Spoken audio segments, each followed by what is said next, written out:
Hello and welcome once again to the Thrifty Collector. I have a decent little Rafael Palmeiro collection. I bought these cards, most of them about a year and a half ago, some since then, and I'm going to go over some things about these.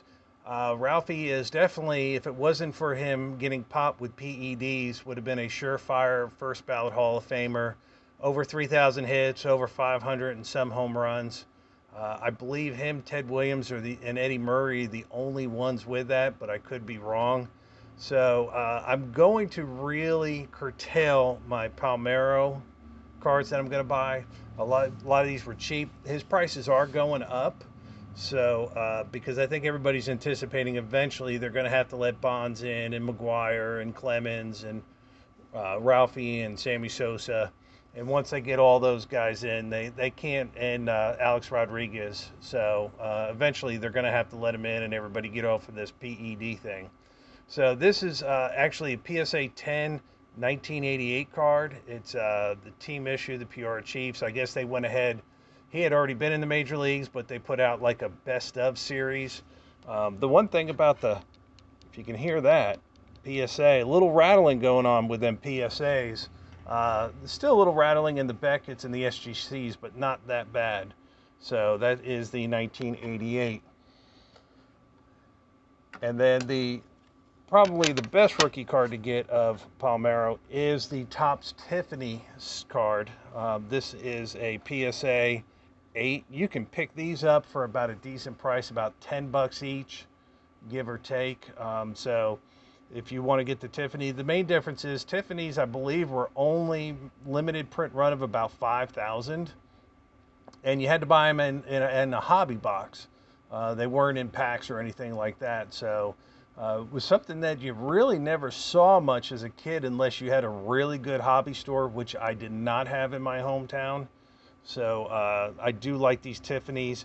They're a little bit shinier of a card, and I'll show you the back of the Tiffany, and then I'm going to go ahead and pull the back of a regular Topps if I can find one, and we'll be able to see the difference. You know what? I might not have a regular Topps.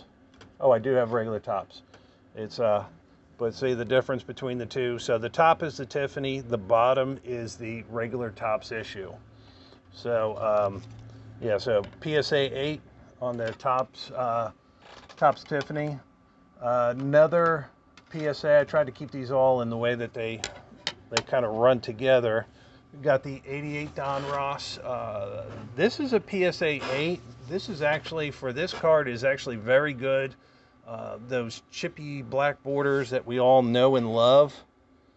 So, but a PSA 8 of the 87 Don Ross. Now, I also do have another Topps Tiffany Palmero. That's also PSA 8. One of the interesting things about this one is, and I don't know if I can pick it up on my camera, but these have two totally different tints to them. And they're both Tiffany's. So that's kind of interesting on that even with Tiffany, they'd have two different tints to the actual cards themselves. Next, I only have one Beckett graded one. It is the Rookies, and that's a Gem Mint 9.5. Didn't get any 10s out of that, but I got centering, edges, and corners all 9.5s. But just, these used to come, I believe these were actually in a set, how they came. So that's a Beckett 9.5. As you can tell, I got a little bit of a hodgepodge of certain cases here. This is an HGA. This is kind of like one of the new kids on the block. I do like how the colors up here kind of go with the future stars. That's one of the things that they do. I don't know if you have to pay extra for that or if they just do it normally. But once again, an 8.5 HGA Topps Tiffany Ralphie card. Now we're going to get into the SGAs. I have a SG Age Mint, which I believe is an actual like Beckett 9 or PSA 9. Now this is the older holders of the SGC. They've gone through various holders and labels over the years. but that should be a 9. Then I also have another Don Ross. This is an 88, so I believe that's like an 8. I don't know why SGC did theirs completely different than everybody else, maybe to be different. Now this is an interesting one. This is a Gem Mint SGC, and I got this card for like $4.95 delivered. I don't know if it's because Card Guy doesn't like the old labels. They got to have the new fresh labels, but I saw this and I was like, what a steal this is going to be. I know I paid less than $5 delivered for a Gem Mint Ralphie Topps card, rookie card. Now I also do have a couple signed cards. Oh, wait a minute, one more here. I got a Leaf 92, which I believe is a 9, maybe an 8.5. So this is the Leaf. The Leaf is actually, or was actually, the Canadian version of this card. And if you can see right here, everything reads both in English and French. So we did not get these in the States. These were primarily for Canada. And once again, that black border is so hard. But anytime you get a nice black border card like that, you're doing pretty well. A lot of these I bought from the same guy. This was a while ago. I'll put it like this. Kind of looks better. This is a Hit Parade of 2005 autograph. So they certified the card and the autograph on this. I was picking these up right before the pandemic, and I was doing really good on these. The next one is a PSA. This is a 1989 Mother's Cookies. So authentic autograph. I think I was paying less than probably $8 each for these, maybe 9. And then the last one I have, another PSA, is the 2000 Metal Hit Machine. These metal cards have gone nuts for some reason. I don't know if it's the new or the older ones, but this was the Hit Machine.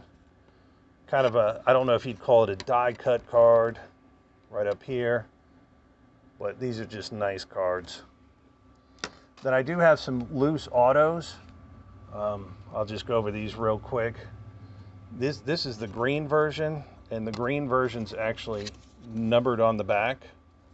So I've got the green, I've got the red. The red has no numbering on the back. I've got another red of those. And then I have a red one of these. I don't know if these were different years. Was picking these up for like $5.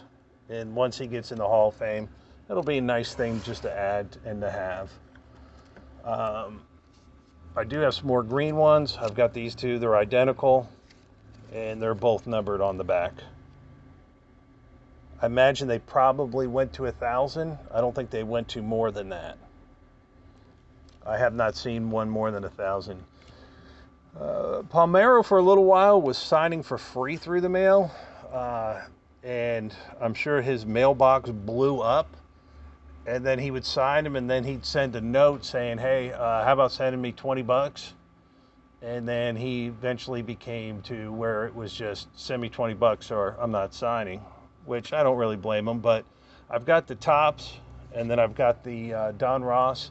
I am going to get the last Ralphie rookie card I'm probably going to get is the Topps Tiffany rookie card, and I'll go ahead. I'm going to do a video. It has a gloss to it, so you actually have to prep the card to get autograph, or else you'll get bubbling, possibly smears, and it'll look awful. Any kind of shiny card, especially when you look at like your Prisms, you can actually get those signed. You just have to prep the cards to get signed.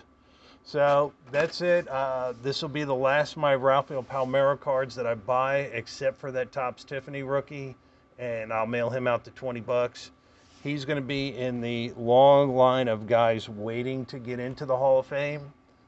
Some guy, and it's kind of crazy the way that some guys with PED rumors like David Ortiz, Mike Piazza, Pudge Rodriguez, are all kind of everybody loves, and then you've got the rest of the guys that we all know, Bonds and McGuire and Sosa, and Palmeiro and Clemens. So I've never understood why some guys get in, some guys don't. Maybe they were a little bit nicer to the sports reporters who, if you'll let them write your book, they will be nice to you. But anyway, thanks again. Thanks for checking them out, my Rafael Palmeiros. Remember, $20. Get your rookie cards of a future Hall of Famer in. Over 5,000 home runs, over 3,000 hits. Not everybody has done that. So it's a pretty amazing career that he had, even though he might have drank the juice a little bit. So take care. Have a good one. Stay thrifty. Bye.